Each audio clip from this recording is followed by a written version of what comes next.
Bonjour à tous, les épiceries de nuit vont devoir fermer plus tôt à Dijon. La mairie a en effet décidé de revoir les horaires d'ouverture. La mesure doit entrer en vigueur mercredi et sera valable jusqu'au 29 mars prochain.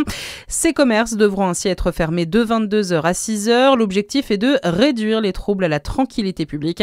Les épiceries de nuit concernées se trouvent essentiellement dans le secteur du centre-ville, mais aussi dans le quartier de Toison d'Or ou encore de Fontaine-Douche. Des distributeurs de pizzas automatiques pris pour cible en Saône-et-Loire. Le gérant témoigne sur le site de France 3. Il annonce avoir déposé plainte après la dégradation d'un de ses distributeurs à Marmagne. Des faits qui se sont déroulés dans la nuit du 3 au 4 novembre. Déjà, son fourgon professionnel avait été incendié en août dernier. Cet accident en fin de semaine à Vercelles-Villedieu-le-Camp dans le Doubs, un arbre mort est tombé sur un collégien de 11 ans qui participait à une sortie scolaire. Légèrement blessé, il a été transporté à l'hôpital pour des examens complémentaires. Et le parc naturel régional du Haut-Jura fait la chasse aux décharges sauvages. Il organise une journée de nettoyage le samedi 22 novembre prochain sur le bassin versant de la Bienne qui recense plus de 260 sites de dépôts d'ordures illégaux et souvent industriels.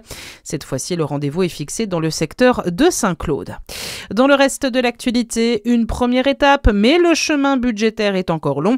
Les députés ont adopté hier la partie recettes du budget de la sécurité sociale, sans les voix du Rassemblement national ni de la France insoumise. Mais le Parti socialiste a voté pour, ce qui a provoqué la colère des élus LFI ou du RN. Les socialistes ont fait le choix de corriger en profondeur le projet du gouvernement dans et par le débat, rappelle le patron du PS, Olivier Faure, dans les colonnes du Parisien. Et puis on termine en tennis, et ce coup dur pour Novak Djokovic, le Serbe qui a remporté hier son 101e titre en carrière du côté d'Athènes est forfait pour le Masters ATP de Turin qui débute aujourd'hui. Il est remplacé par Lorenzo Musetti pour ce tournoi qui rassemble les 8 meilleurs joueurs de l'année. Excellente matinée à tous sur Fréquence Plus.